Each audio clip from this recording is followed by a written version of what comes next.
7 বছরের আদরের সন্তান তাসবিরের জন্য পরম মমতায় নিজের হাতে রান্না করেছিলেন মা ডাক্তার ইসরাত জাহান রুবা। অথচ সেই খাবার টেবিলে আসার আগেই ফেরিঘাটের ভয়াবহ দুর্ঘটনায় ছেলেটি পাড়ি জমালো চিরতরে না ফেরার দেশে। আমার একটা মাত্র বাচ্চা, আমার সোনার ছেলে, আমার চাঁদের মতো ছেলে। মায়ের অবর্তমানে যে মামার বুকে মাথা রেখে সে নিশ্চিন্তে ঘুমাতো, শেষ বিদায়ের বেলাতেও সেই মামার হাত ধরেই সে চলে গেল অচেনা গন্তব্যে। আমি বললাম রাতে কার কাছে ঘুমাবো, বলতেছে মামার কাছে ঘুমাবো। না, মামা নাই, আমার ছেলেও নাই, দুজন মিলে নাই হয়ে গেছে আমার জীবন থেকে। দুদিন আগে মাকে ঢাকায় ফেরার সময় ছোট্ট মুখে বলেছিল, মা সাবধানে যেও। অথচ সেই সাবধান বাণী আজ শুধুই স্মৃতি। মাকে চিরদিনের জন্য একা ফেলে একমাত্র সন্তান নিজেই হারিয়ে গেল সবচেয়ে দূরের ঠিকানায়। আমার ছেলেটা চাঁদের মতো দেখতে, সেই ছেলে নাই হয়ে গেছে। আমি ঢাকায় যাওয়ার সময় আমাকে বলতেছে কি, মা সাবধানে থেকো, সাবধানে যেও। ঈদের ছুটি শেষে গত বুধবার বিকেলে নানি ও মামার সাথে ঢাকায় ফিরছিল ছোট্ট তাসবির। রাজবাড়ী থেকে সবাই মিলে উঠেছিল সৌহার্দ্য পরিবহনের বাসে, কিন্তু ভাগ্যের নির্মম পরিহাসে দৌলতদিয়ার ফেরিঘাটে তাদের বহনকারী বাসটি সোজা তলিয়ে যায় পদ্মার বুকে। হাসি খুশি মুখগুলো চোখের পলকেই হারিয়ে যায় নদীর অতুল গহ্বরে। দুর্ঘটনায় মুহূর্তেই নিভে যায় রাজবাড়ীর ভবানীপুর গ্রামের রেহেনা আক্তার, তার বিশ্ববিদ্যালয় পড়ুয়া ছেলে আহনাফ এবং আদরের নাতি তাসবিরের জীবন। দেখছে ঢাকা, মেয়ে কোনটা ঢাকা চাকরি করে ডাক্তার, ছেলে মেয়ে নাতি মাতি নিয়ে সব দেখছে ঢাকা। ঢাকা যাওয়ার সময়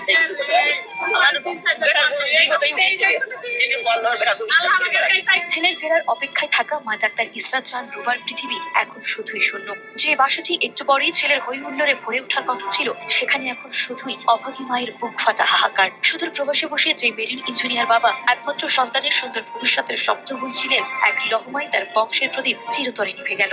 আমাদের এত সুন্দর সংসার, আমরা দুই বোন ডাক্তার, কত সুখ শান্তি, আমাদের সবকিছু নাই হয়ে গেল, এক সেকেন্ডের ভিতরে নাই হয়ে গেল। আমার সংসার ভেঙে ছারখার হয়ে গেল।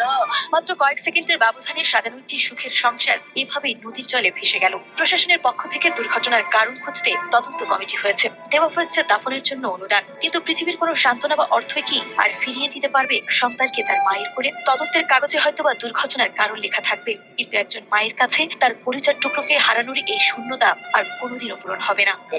ঈদের ছুটিতে বাড়ি থেকে ঢাকা যাচ্ছিলাম মিরপুরে। আমি হঠাৎ করে শুনছি হচ্ছে আব্বু ফোন দিয়ে বলতেছে আমাকে যে বাবুকে খুঁজে পাওয়া যাচ্ছে না। কিছু জানতাম না, তখন আমি নিউজটা দেখলাম, দেখার সাথে সাথে আমি দৌড়ে বের হয়ে গেছি। তারপর ওদেরকে আমরা পাইছি হচ্ছে গিয়ে আপনার রাজবাড়ী সরকারি হাসপাতালে প্রায় 2টার দিকে। আমরা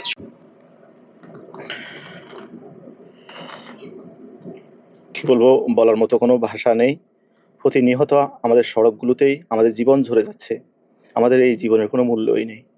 সড়কে যে একটা নিয়ম শৃঙ্খলা থাকার কথা ছিল, ড্রাইভারেরা যে একটা নিয়ম শৃঙ্খলা মেনে যে গাড়ি ড্রাইভিং করবে, মানুষের জানমালে যে নিরাপত্তা দিবে, তাদেরও একটা উদাসীনতা চলে এসেছে, একটা প্রতিযোগিতা চলে এসেছে। এই যে বাসটা যে নদীতে পড়ে গেল, এখানে নাকি যে প্রত্যক্ষদর্শী একজন যাত্রী, সে বলেছে ওই ড্রাইভার ছিল না, ড্রাইভার চা দোকানে গিয়েছে চা খাওয়ার জন্য, ওখানে হেল্পার বসায় ছিল।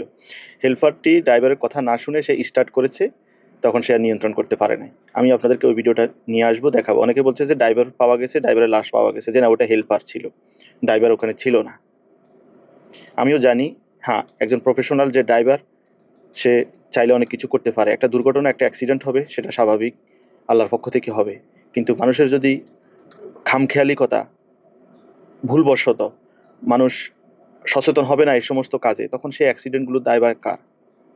যে প্রত্যক্ষদর্শী তিনি বলেছেন, ওই ড্রাইভার, তিনি যে চা দোকানে ছিলেন, তিনি যখন দেখতে পেলেন এবং তার চোখের সামনেও এই ঘটনাটি ঘটে গেল, তিনিও নাকি স্টক করে সাথে সাথে মারা গেছেন। আমি পরবর্তী ভিডিওতে নিয়ে আসবো।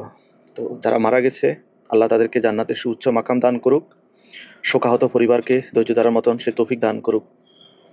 আসলে এই যে পরিবারগুলোর যে আর্তনাদ, কান্না, এগুলো আসলে সইবার মতো না। আমাদের এত সুখের পরিবার, এত সুখ শান্তি, সব আজ কোথায় গেল? নিমিষে সব শেষ হয়ে গেল। একজনের ভুলের কারণে আজকে হাজারটা পরিবারের কান্না।